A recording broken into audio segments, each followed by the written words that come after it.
चला, नहीं तो जबान हलक से खींचकर बाहर निकाल दूंगा। बापू, मैं पढ़ लिख कर कुछ बनना चाहती हूँ, मेरी पढ़ाई ना रोको बापू। आनंदी, तुझे पढ़ना है तो पढ़, लेकिन सारी उम्र बाप की छाती पर यूं बोझ बनकर ना बैठ। बापू, अभी तो मेरी उम्र पढ़ाई लिखाई की है, मुझे पढ़ लिख कर डॉक्टर बनना है।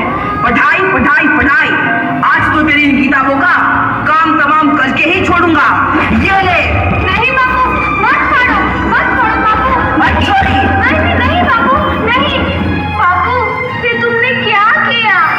तुमने मेरी इन किताबों को ही नहीं पढ़ा बापू, मेरी किस्मत फाड़ दी, मेरी किस्मत। ये कापी किताबें ना सिर्फ छोरों के हाथ में अच्छी लगती है, लड़कियों के हाथ में तो सिर्फ मेहंदी अच्छी लगती है, मेहंदी। पर बापू, मैं लड़की हूँ तो क्या हुआ? लड़का और लड़की तो हमारी दोनों आंखों के समान होते हैं। चुप कर आनंदी, और यह एहसान मान कि अब तक जिंदा है तू। कहीं बचपन में गला दबाकर मार दिया होता तो यह तेरी बकबक नहीं सुननी पड़ती आज। पर बापू, मुझे चूल्हा जलाना अच्छा ना लगे है। देख छोरी, जितना जल्दी हो तू चूल्हा जलाना सीख ले, उतना ही अच्छा है तेरे लिए। और हाँ, तेरा ब्याह तो होगा, वो भी कल के कल। मेरा जीवन है तुम्हारी यह कहानी, आंचल में है दूध और आंखों में है पानी। मुझे माफ कर दे बेटी, तेरे बापू के जिद के आगे मेरी एक न चलेगी। माफ कर दे बेटी, मुझे माफ कर दे। इस प्रकार मात्र 9 वर्ष की छोटी उम्र में आनंदी का विवाह गोपाल राव जोशी से हो गया। बाल विवाह एक सामाजिक कुरीति है और इस कुप्रथा का शिकार होना पड़ा आनंदी को। 5 वर्ष बाद आनंदी 14 साल की हो गई है। उसके घर एक शिशु ने जन्म लिया है। देखते हैं आगे क्या होगा। आनंदी, बंद करो ये पागलपन। मेरा बच्चा छीन लिया। भगवान ने नहीं, तुम्हारी अशिक्षा और अंधविश्वास ने तुम्हारा बच्चा छीना है। अगर तुम पढ़ी लिखी होती तो आज हमारा शिशु जीवित होता। तुम अनपढ़ थी आनंदी, नहीं, अब मैं अनपढ़ नहीं रहूंगी, नहीं रहूंगी मैं अनपढ़। मैं पढ़ूंगी ताकि कल किसी और आनंदी को इलाज के अभाव में अपना बच्चा ना खोना पड़े। शाबाश आनंदी, तुम्हारा बाप के लिए प्रायश्चित भी है।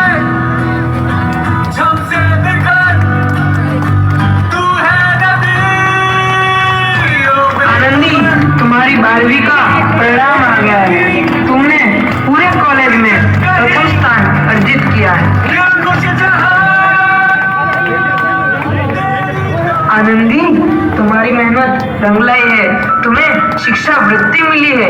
ये लो तुम्हारे अमेरिका जाने की टिकट। मुझे शिक्षा वृत्ति मिल गई, मैं अमेरिका जा रही हूँ। पर ये सब मैं अकेले कैसे कर पाऊंगी? आनंदी, अपना आप को इतना कमजोर क्यों समझ रही हो? फिर इतना पढ़ने लिखने का क्या फायदा? तुम अभी गंवार की गवार नहीं हूँ मैं अब गवार।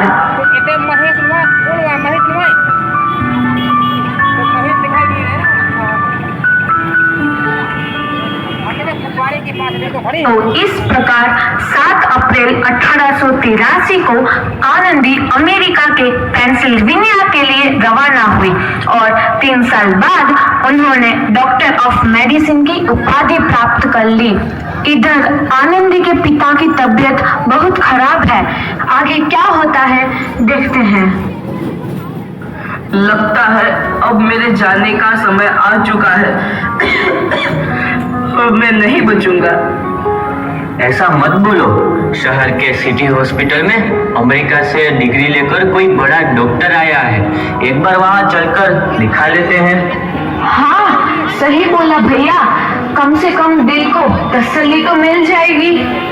हाँ हाँ, चलो चलो जल्दी हॉस्पिटल चलते हैं।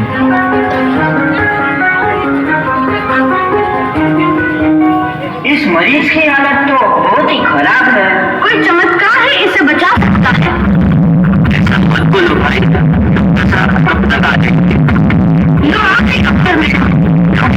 जल्दी देखिए, मरीज की हालत बहुत ही खराब है।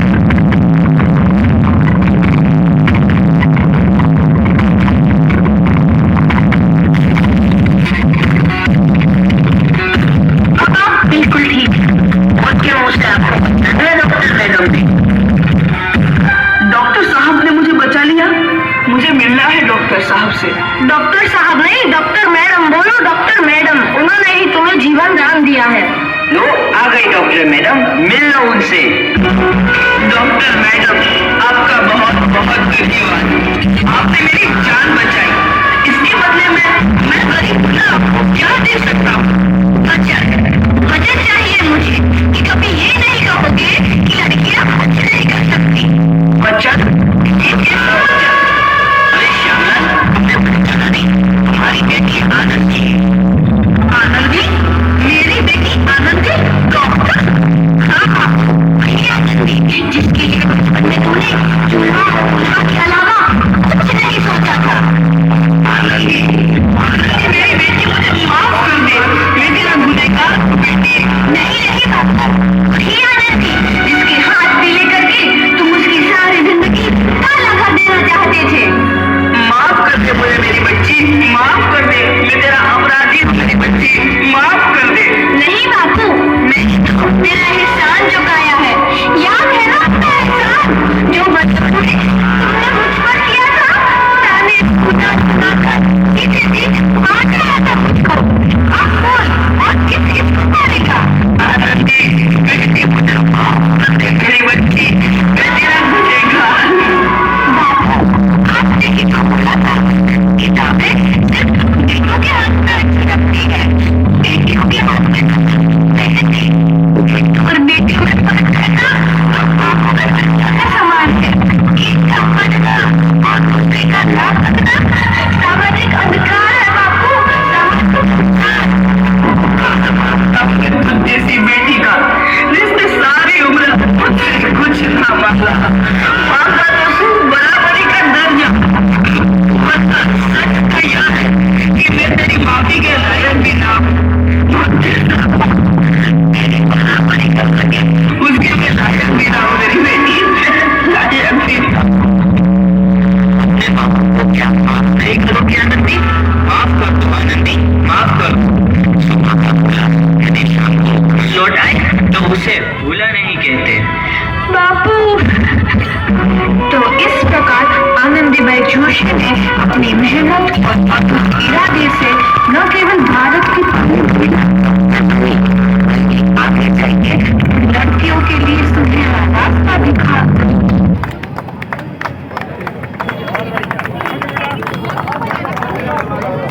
पीछे हो जा, थोड़ा सा